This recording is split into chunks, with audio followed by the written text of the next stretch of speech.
Nesse vídeo eu vou te ensinar a fazer o correto diagnóstico e a investigação de casais inférteis no seu consultório. Eu sou Gustavo Vandresen, ginecologista e obstetra e especialista em reprodução humana. Então vamos para a aula. Esse slide aqui eu coloco sempre para explicar que na mulher nem tudo é tão simples, né?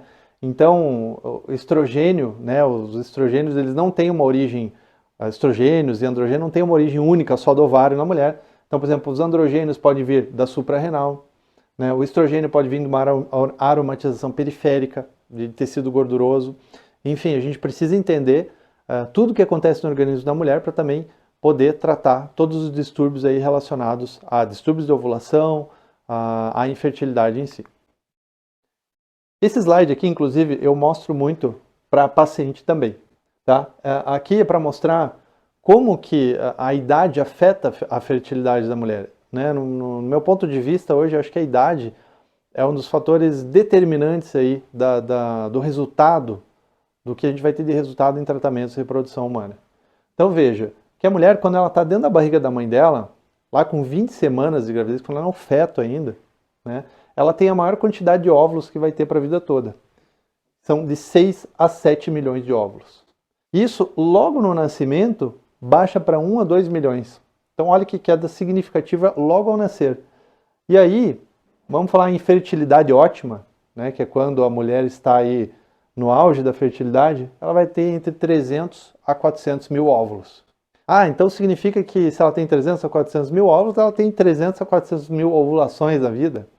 Engano. Na verdade, a mulher ela perde num processo de seleção, né, que ocorre continuamente, de 800 a 1000 óvulos por mês. Então isso significa dizer que ela vai ter de 300 a 400 ovulações na vida, né? Sendo que as primeiras, obviamente, como esses óvulos eles são produzidos lá na barriga e nunca na barriga da mãe dela e nunca vão ser produzidos mais, eles vão perdendo qualidade no decorrer do tempo. Então eu costumo comparar esses óvulos da mulher como se fossem laranjas na feira. Quando a gente chega no começo de uma feira, nós temos lá uma quantidade grande de laranjas e a maioria delas vão ser boas. Então a gente não precisa escolher muito, vamos pegando as laranjas e dificilmente você vai ter uma laranja ruim. Se você chegar no final da feira, com certeza você vai se deparar com a situação de poucas laranjas e poucas laranjas boas. Então você vai precisar fazer uma seleção muito criteriosa para conseguir laranjas boas aí no final da feira. E o mesmo acontece com os ovos da mulher. Quanto mais avança a idade, menos óvulos ela tem e mais óvulos de pior qualidade. Né? Então por isso que a idade é um fator determinante muito importante. Então nesse gráfico aqui ele mostra, né, uma queda da fertilidade mais abrupta, mais importante após os 37 anos de idade aqui. Então por isso que a gente sempre dá o alerta dos 35 anos, né? Porque nos 35 anos ainda a gente tem uma gordurinha, ainda tem um tempinho aí para tratar, mas após os 37 fica bem mais difícil. Eu não estou dizendo aqui que é impossível, né, que não pode se fazer tratamento após os 37, até porque muita paciente procura a gente após essa faixa etária. Mas após os 37 anos de idade ocorre uma queda bem importante aí e bem mais rápida da fertilidade.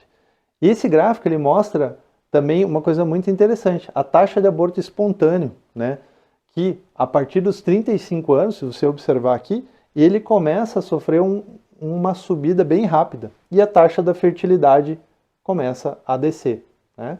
Então, isso aqui explica por que a gente bate tanto na tecla da idade da mulher. Como que nós fazemos para investigar, né, aqui o fator ovulatório, fator ovariano, fator ovulatório? Então, assim, uma primeira informação que a gente vai obter da mulher é com que frequência ela menstrua. A frequência com que vem a menstruação é uma das informações mais importantes e às vezes é difícil da gente obter. Hoje em dia as mulheres elas usam aplicativos que ajudam a registrar esses ciclos menstruais, mas tem mulheres que acabam não registrando isso. Mas quando elas registram direitinho, a gente consegue ter uma noção. Mulheres que têm ciclos que vêm a cada 27, 28, até 30 dias, em geral, vão ter uma média de 12 ovulações ao ano. Então, com essa informação, se ela chega a falar, doutora, eu menstruo a cada 28 dias, a gente vai supor que ela esteja ovulando adequadamente. A gente pode também perguntar para ela, escuta, você tem aqueles sintomas de ovulação? Tem aquele muco que aparece? Você sente aquela dorzinha no meio do ciclo? Né? Se ela disser que sim, isso aumenta mais ainda a chance dela estar ovulando adequadamente. Então, somente com essa informação, a gente já consegue inferir que ela possa estar ovulando adequadamente. Quando as mulheres têm ciclos mais longos do que 35 dias, a gente pode inferir que ela pode ser uma oligo-ovuladora, que ela pode estar ovulando menos do que o normal, né? Menos do que 8 vezes ao ano aí. Tá? E se ela tiver ciclos menores do que 21 dias, algumas literaturas falam em 25 dias, nós também podemos concluir que elas podem ser oligo-ovuladoras, mas aí talvez por um outro motivo do que essas com mais de 35 dias. A OMS, ela classifica, essa classificação da OMS, até já existe uma classificação mais nova, mas é o que a gente mais vê ainda, essa classificação, classifica esses distúrbios de ovulação em 3 classes, né? A classe 1 é hipoestrogênica e hipogonadotrófica, que é quando o defeito é central, o defeito são nos pulsos de GNRH. Né? Quando esses pulsos de GNRH não estão de acordo, ou às vezes ou são inexistentes, a ovulação não vai acontecer de forma adequada e basta nós corrigirmos isso, às vezes com uma gonadotrofina exógena ou às vezes até GNRH, a gente vai conseguir corrigir a ovulação dessas mulheres. A classe 2 é onde está a SOP, que ela é norma estrogênica e norma gonadotrófica, onde nós temos níveis muito pouco alterados, FSH, LH, estrogênio, e elas têm uma anovulação, né, pela SOP. E a classe 3 é hipoestrogênica e hipergonadotrófica, quando nós temos FSH e LH elevados, né, e estrogênio baixo, que seria no caso da insuficiência ovariana precoce ou até, né, da climatéria e menopausa. Como que nós fazemos a avaliação hormonal dessas mulheres que têm dificuldade para engravidar?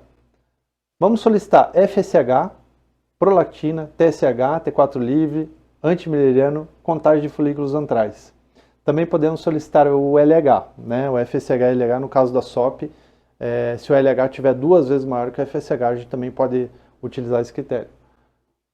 Mas essa avaliação hormonal, ela deve ser solicitada sem a vigência do uso de anticoncepcional oral e principalmente na fase folicular precoce, ou seja, 3, no máximo 5 dias após o início da menstruação. A gente não pode esquecer disso, tá? Porque se a gente deixar passar um pouco dessa fase, lembra do gráfico dos hormônios? Então aqueles hormônios estão todos em níveis, um está mais alto, outro está mais baixo, e aí fica difícil fazer essa avaliação. Então nós precisamos fazer essa avaliação na fase folicular precoce. O FSH, ele é um preditor de reserva ovariana, mas ele não é o melhor que existe, né? Então, se ele estiver muito alto, acima de 10, por exemplo, a gente já pode começar a inferir que essa mulher possa estar com uma reserva baixa. Porém, tem mulheres que estão com FSH abaixo de 10 ou abaixo de 8, enfim, estão com FSH no nível normal, mas mesmo assim tem reserva baixa. Então, ele demora um pouco para alterar, né, o seu valor na vigência da baixa reserva. A prolactina, se ela estiver aumentada, ela pode causar anovulação, né? A hiperprolactinemia, ela faz o feedback negativo no hipotálamo e impede que a ovulação aconteça. Então é importante a gente diagnosticar esse distúrbio. TSH e T4 livre, porque o hipotireoidismo pode estar associado a distúrbios ovulatórios, né? Então nós temos que investigar. O hormônio antimileriano, ele é um importante preditor de reserva ovariana hoje em dia. Eu costumo comparar o hormônio antimileriano como um medidor de gasolina. Ele não vai me dizer exatamente quantos óvulos essa mulher ainda tem, quanto tempo exatamente ela tem de fertilidade, mas ele vai me dar uma ideia. Vai dizer, olha, o tanque está mais vazio do que cheio, né? Então, vai me dar uma ideia se eu posso tentar tratamentos que demorem mais, que exijam mais tempo, ou se de repente eu preciso acelerar um pouco mais o processo.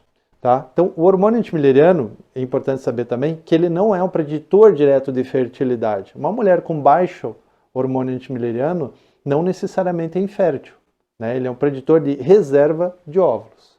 Contagem de folículos antrais também é um bom preditor de reserva ovariana. Inclusive, a gente acaba utilizando, em conjunto com o hormônio antimileriano, é um exame que é feito por ultrassonografia, onde é feita a contagem de folículos antrais. folículos de até 8, 10 milímetros na ultrassonografia. Então, pelo número total de folículos antrais, a gente consegue inferir se essa mulher tem baixa reserva ou não de óvulos. Esses testes de ovulação de farmácia são uma alternativa interessante, né, para pacientes que querem ver se a ovulação está acontecendo, até para médicos, se querem ver se a ovulação está acontecendo, sem precisar estar fazendo exames de ultrassonografia seriados, né, ou até exames de sangue. Então ele é um teste que vai medir o nível do LH, do hormônio luteinizante, na urina da mulher. Então, quando a gente entende bem aquele ciclo hormonal, a gente sabe que mais ou menos de 12 a 24 horas antes da ovulação, nós temos o que o hormônio LH, ele sofre um pico, né, na sua concentração no sangue e na urina também. Então, como que a mulher faz? Ela vai fazendo testes, como se fossem testes de gravidez, seriados aí, a partir aí do 8º, 10º dia do ciclo menstrual. E quando ele dá positivo esse teste, a gente pode inferir que a ovulação deve estar ocorrendo dentro de 12 a 24 horas após isso. Então ela sabe que logo após o teste dar positivo, eles podem começar a tentar a gravidez, naturalmente, porque ela está próximo do período ovulatório, né? Claro que é um teste, por ser um teste aí caseiro, ele tem, né, as suas limitações, mas é uma alternativa aí para aqueles casais que estão tentando engravidar e querem saber o período fértil, querem entender melhor, e para você que quer ter um acompanhamento mais de perto aí do ciclo da tua paciente. Como que nós vamos avaliar a reserva ovariana? Então eu dei uma prévia ali no slide anterior, mas a gente pode usar hoje os métodos mais sensíveis, contagem de folículos antrais, que é aquele método por ultrassonografia, né, uma ultrassonografia do 3º ao 5º dia do ciclo menstrual, contando os folículos de 2 a 10 milímetros de diâmetro, e se esse número for menor do que 5 a 7 folículos, a gente infere que essa mulher tem baixa reserva de óvulos, né? Então veja que com o exame de ultrassonografia a gente consegue já inferir essa situação. Claro que a mulher não pode estar na vigência do uso do anticoncepcional, pelo menos 1 a 2 meses, se ela estiver usando, parar por 1 a 2 meses para fazer essa avaliação. E o hormônio antimileriano, ele é um hormônio produzido pelas células da granulosa dos folículos antrais e antrais pequenos, né? E a gente usa esses valores aqui de referência, né? Menor que 1,1 a gente fala em baixa reserva, entre 1,1 e 3,6 reserva adequada, e acima de 3,6 uma paciente com uma reserva alta, até um risco de hiperestímulo ou até a SOP, né? Pacientes com SOP tendem a ter um antimileriano mais alto. Também existem gráficos onde você correlaciona, né? Coloca o ponto, né, da idade e do valor, e nesse gráfico a gente consegue inferir se a reserva está adequada ou não para a idade, e é mais adequado a gente avaliar com esse gráfico. Porém, se for abaixo de 1,1, em qualquer idade, você já está falando aí de baixa reserva de óvulos. Então, na prática, o que nós devemos fazer para avaliar fator ovulatório? Devemos, inicialmente, pela anamnese, avaliar os ciclos menstruais, né? Simplesmente pela anamnese. Solicitar os exames hormonais, FSH, LH, estradiol, prolactina. Essa paciente tem que estar no 3º ou 5º dia do ciclo menstrual, a gente precisa orientar isso para ela para ter uma interpretação adequada, e ela não pode estar em uso de hormônios exógenos, há pelo menos 1 mês sem uso de hormônios exógenos. Ultrassonografia para controle da ovulação. Isso também é possível a gente utilizar para avaliar se essa mulher está ovulando ou não. Então, alguns de vocês podem ter um aparelho de ultrassom, já ter expertise de ultrassom e poder fazer isso no seu próprio consultório. Outros podem pedir, é só você pedir um exame para controle de ovulação, e essa paciente vai fazer o primeiro exame no 10º dia do ciclo. É o tipo de avaliação que dá um pouquinho mais de trabalho, mas também ela é bem efetiva aí para avaliar se a ovulação está acontecendo ou não. E uma outra maneira é dosar a progesterona, só que a progesterona tem que ser dosada no momento correto, né? Ela não pode ser dosada na primeira fase do ciclo menstrual, obviamente se a progesterona vai virar baixa. Então, ela precisa ser dosada do 21º ao 25º dias do ciclo, é uma maneira de a gente avaliar, né? E se o valor vier de 3 ou mais, a gente fala que a ovulação realmente está acontecendo. A melhor maneira, porém, de avaliar com a progesterona é, se você souber os intervalos em que essa mulher menstrua, e se isso for confiável, por exemplo, ela menstrua a cada 28 dias, Você vai pedir, diminuir 7 dias da data provável da menstruação dela e dosar a progesterona nessa uma semana antes da data provável da menstruação. E aí a progesterona tem que dar o valor acima de 3, para ela estar ovulando. São essas maneiras que a gente pode avaliar o fator ovulatório aí em consultório. Gente, eu queria agradecer, né, você que está aí assistindo esse vídeo até o final, querendo aprender um pouco mais sobre a reprodução humana para aplicar no seu consultório, né? Você veja que isso aqui é apenas uma introdução do assunto. Estou querendo ajudar você aí com um pouco aí de conhecimento que eu consigo passar. Se esse assunto aqui é interessante para você, você quer receber mais conteúdo como esse, se inscreva aí no meu canal, tá? Ative o sininho para receber as notificações. E se você souber de alguém que também possa se beneficiar desse conteúdo, encaminhe, né? Distribua esse conteúdo para outras pessoas, tá certo? Então, agradeço aí a sua audiência, muito obrigado e até a próxima.